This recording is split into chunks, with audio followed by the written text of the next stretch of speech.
The news in English on 98.0 Britop FM.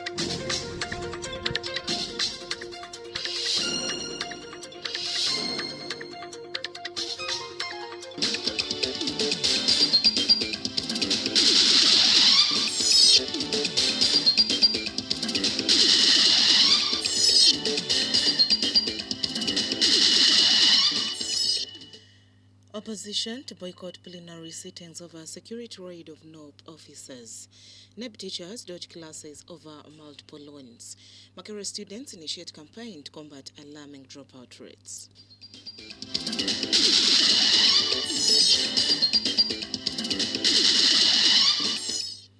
Good morning, our dear listener. Thank you for listening to 98.0 Britop FM. It's 12th of October 2023 and the time is 8 a.m. This is our morning news read to you by Vivian Amara.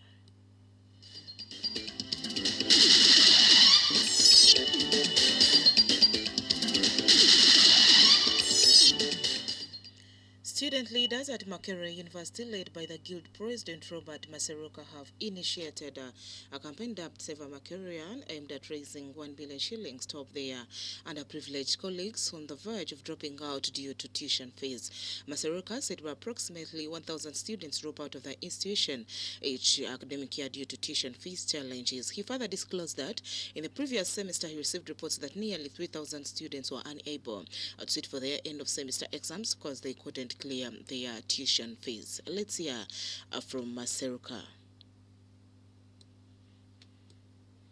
Our cry and our request today is that as we come to your offices, honorable members, you welcome us. That as we come to your offices, honorable ministers of parliament, you welcome us. That as we come to your offices, the alumni of these universities, the companies, the big companies that have made it in Uganda here, that you welcome us to your offices, the different banks, even those that are working within Makerere University, that as we come to your offices, you may welcome us to save a generation under the 89th Guild leadership. Professor Buyenza Mukadas, the Makerere University Academic Registrar, said in a bid to provide an enabling environment for students who are unable to meet their financial obligations, the management has already approved the Unemployment Students Work Scheme, in which students would engage in community service within the university and their earnings would be used to cover their fees. Let's hear from Professor Buyenza. It is not really verified statistic that you are giving. Actually, I'm hearing it from you that they are. You said how many? About 1,000 students that drop off. It could be a higher number, but whatever the number, even if it is 2%, as a parent and as a responsible administrator, as an academic registrar, it is very unfortunate. I wouldn't like to see such a case happen, where a student has gone through the academic rigor for a full semester, but then due to financial incapacitation is unable to do exams. So we wouldn't like to see anybody drop off. The statistics, I don't have them off head. Now you are giving me that 1,000 drop off. It could be less, but whichever the number, okay, it is something that we should guard against. We should really provide incentives and enabling environment that the students that are unable to meet their financial obligation either are facilitated to do community service within the university, okay, such that the university can either waive or can employ them on occasional terms. I know that the university currently, management has passed what we call the employment scheme, okay? Student work scheme. It is an employment scheme, compensation scheme, where a student will be given, students that are economically disadvantaged can request, can make an application, okay, to the Dean of Students, who will really verify, and once the verification proves that the student is unable, they will be given community service, they could be given work, compensation scheme, they will be given activities to do, such that that one then is monetized, is put into money form, and that money will be used as what? As fees. That scheme is coming. Council has approved that scheme, and we are in the process of operationalizing it, implementing it. Marriott Namiro, the Vice Guild President, said this financial struggle has pushed some female students into prostitution to raise funds for tuition fees, but expressed hope that the fundraising campaign would alleviate this dire situation. Let's hear from Marriott Namiro. Kubana bawala abetunda okulabika nga bafuna ssente ezibayambako okumaliriza emisomo gyabwe kubanga abangi nnyo balemereddwa okumalako tuition ne bakomekereza nga beewaddeyo tebalina kyakola bafune kasente akabasomesa. Ensonga eyo te affecting abaana bawala bokka n'abalenzi tulina aba opting for kye twandiyise abasajja abagagga oba aba sugar daddies balabe nti beebeezawo wano ku campus ekintu kye tulaba ffe ng'abayizi oba abakulembeze b'abayizi nga si kirungi era twetaaga ekisaanyawo n'okijjawo. So mu campaign eno ya Save Makerere tusuubira nti bwe tunaba tufunye ssente ezo ze twogerako ssaawa zino tujja kusobola okuyambako abaana bano okutuukiriza ebiruubirirwa byabwe.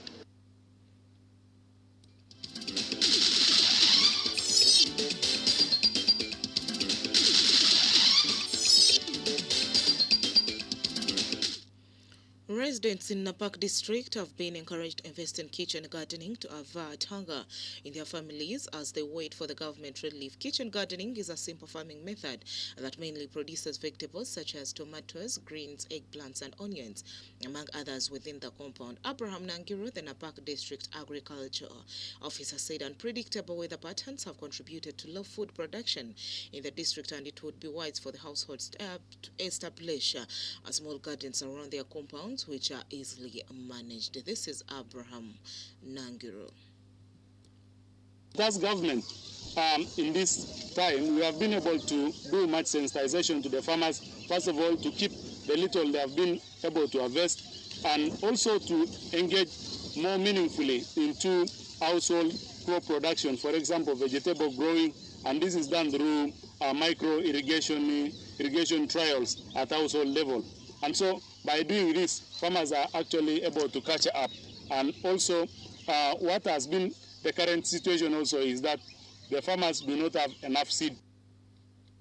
Meanwhile, some of the residents who spoke to our reporter noted that it's not possible to start the kitchen gardens due to water scarcity, accompanied by too much heat. Asunta Napeok, a resident of Latome, a sub-county, stressed that they are grappling with both water and food crises, which may not enable them to carry out modern farming. This is Asunta Napeok. We have water crisis in Karamoja. We have few boreholes. And when we have these few boreholes, they are very far. We cannot make a kitchen garden to sustain us, or we cannot plant small gardens to sustain us women and children at home.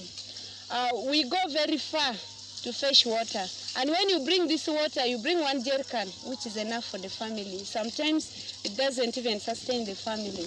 It is also a cry for the government to come in and help us and bring water near to us.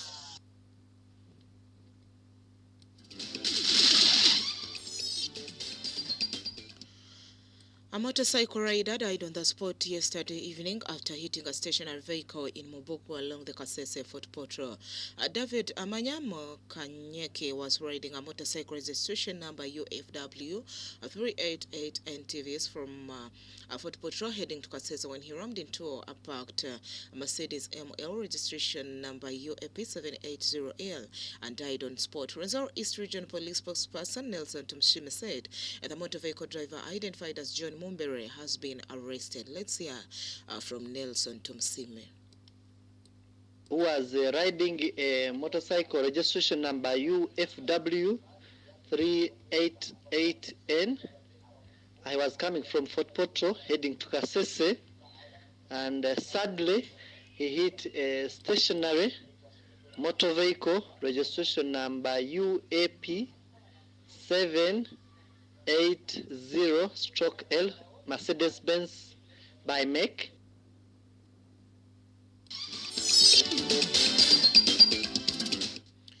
Kabale District Health Officer Dr. Gilbert Alneto Mateka has revealed that over 1,300 cases of teenage pregnancies are recorded in the district every year.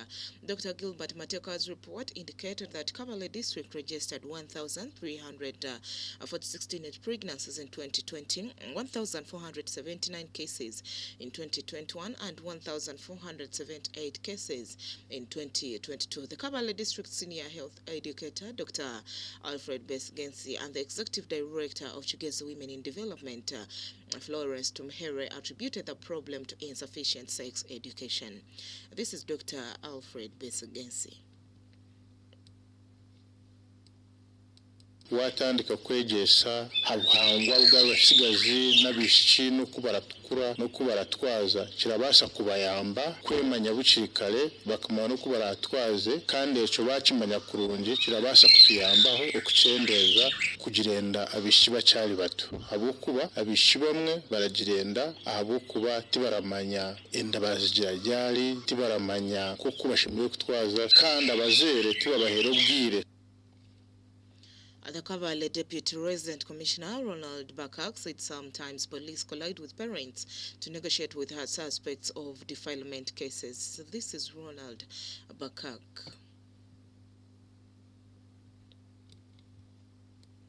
Okulwanyisa omuze guno kibere kya buli muntu kinomu eri abakulembeze b'amadini eri abazadde baffe abakuuma abaana bano n'eri buli muntu kinomu mulekere okubeera mu bargaining oba okuteesaganya omwana wo bw'aba yafunye olubuto nga tanaaweza myaka 18 ogwo musango gwanaagomola tekyetaagisa gwe ate muzadde oteesaganye n'omuntu eyakola ensobi eyo naawe omwana wo olubuto ng'akyali muki akyali mu myaka egya wansi omuntu oyo leka amateeka gamukwateko tumuvunaane atwalibwe mu mbuga z'amateeka. Albert Tarema, the director of the Local Sustainable Communities Organization, stated that the dialogue, organized in partnership with the Center for Health, Human Rights and Development, aimed to raise awareness to mitigate maternal mortality and improve and promote access to sexual reproductive health and rights in the Kabale district. This is Albert Tarema.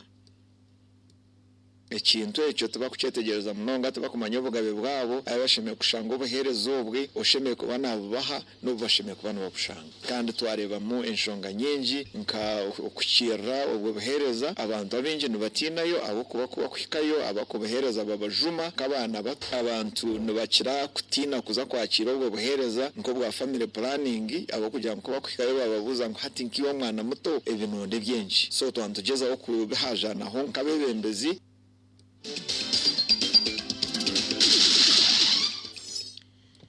Several primary school teachers in Nebi district are dodging afternoon classes for fear of being arrested for alleged failure to service loans obtained from money lenders. According to education authorities in the district, most of the affected teachers borrowed between 2 to 3 loans from money lenders, microfinance institutions, SACCOs, as well as commercial banks, and have failed to repay. Cosmic Womola, a teacher, explains that the situation has been made worse by the high number of mushrooming financial institutions within the district who lure teachers to borrow from them at high interest rates. This is Cosmic Womola. With the mushrooming financial institutions today on ground, teachers are running after these financial institutions in terms of loans. And that was a very great challenge. At the end of the month, the teacher is parting with less than 100,000 shillings. And as a result, you find the teacher is unable to perform. According to Consulate Among, a teacher at Nebi Town Secondary School blames the problem on the current economic hardships coupled with the rising cost of living in the country. This is Consulate Among. The current country in which we are living, life is very, very unique. When you look at life of a teacher, you'd see a teacher is somebody who is really battling financially on top of other requirements. Teachers are the most lowly paid. A diploma teacher is getting something very meager if you compare to a nurse with the same level of education. Some head teachers told Britop FM that the affected teachers now prefer teaching early morning lessons and vanish from the school compound before the loan officers arrive. Laureta Orochi, the vice chairperson of UNATO and NEBI main branch, said teachers are forced to obtain multiple loans in order to provide for the basic necessities of their families because of their too little earnings. This is Laureta Orochi.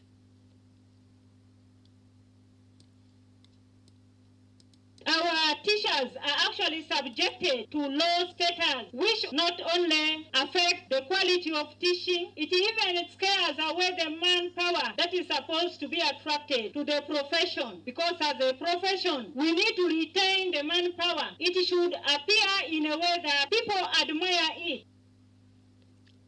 Raymond Ochokoro, a human resource officer at the district, says that although civil servants can't be stopped from borrowing loans, they should take loans within their means. This is Raymond Ochokoro. The issue of loans, colleagues, let us borrow within our means. We have a lot of complaints of over-deductions and other things. Let us kindly borrow within our means and let us seek for guidance.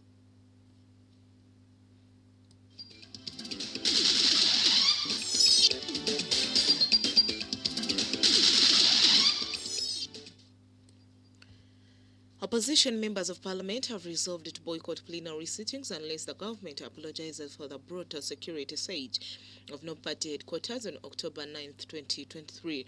Speaking to journalists at Parliament yesterday afternoon, Mpoga reiterated that representatives of the 7 opposition political parties, including AFDC, DP, PPP, UPC and JEMA, demand an apology from the government and a commitment to restrain security personnel never to repeat such an act. According to Mpoga, he has notified through the office of the Speaker of the emerging concerns, adding that if the government fails to respond to their demands, they will extend the boycott until the issue at hand appropriately responded to by the Afia Minister or the Prime Minister. This is Matthias Mpoga.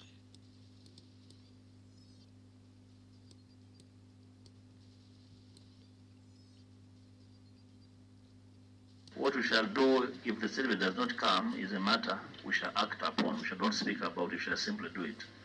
Just be alive and be around. Secondly, the Speaker is the Speaker of the House. We cannot stop from reaching out to the Speaker because in that statement that we demand and its contents shall be allowed by the Speaker on the order paper. So we shall see what the Speaker does as the presiding officer. We are available to respond to any overtures or reach out on how to resolve the impasse.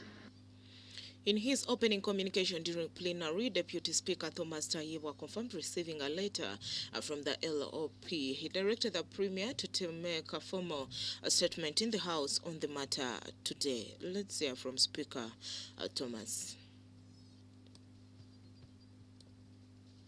I have received a letter from the leader of opposition. They have made a request that I should invoke my powers to require the Prime Minister to come with the Minister for Internal Affairs and make a statement with regard to the complaints which they raised. I therefore would like to inform the Prime Minister that tomorrow I'll put you on order paper to make a statement. On Independence Day, police backed with the army swiftly deployed outside the Nobre premises in Kamocha. They also arrested 14 people, including Lewis Rungwe, the party secretary general, and party spokesperson Joel Senyenye, and Nakawa West member of parliament.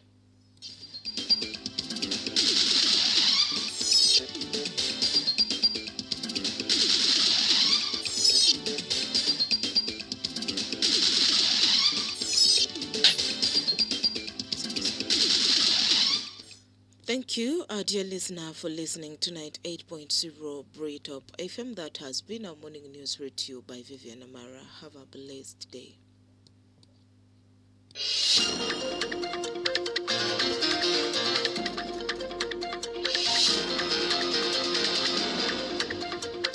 That was the news in English on 98.0 Britop FM.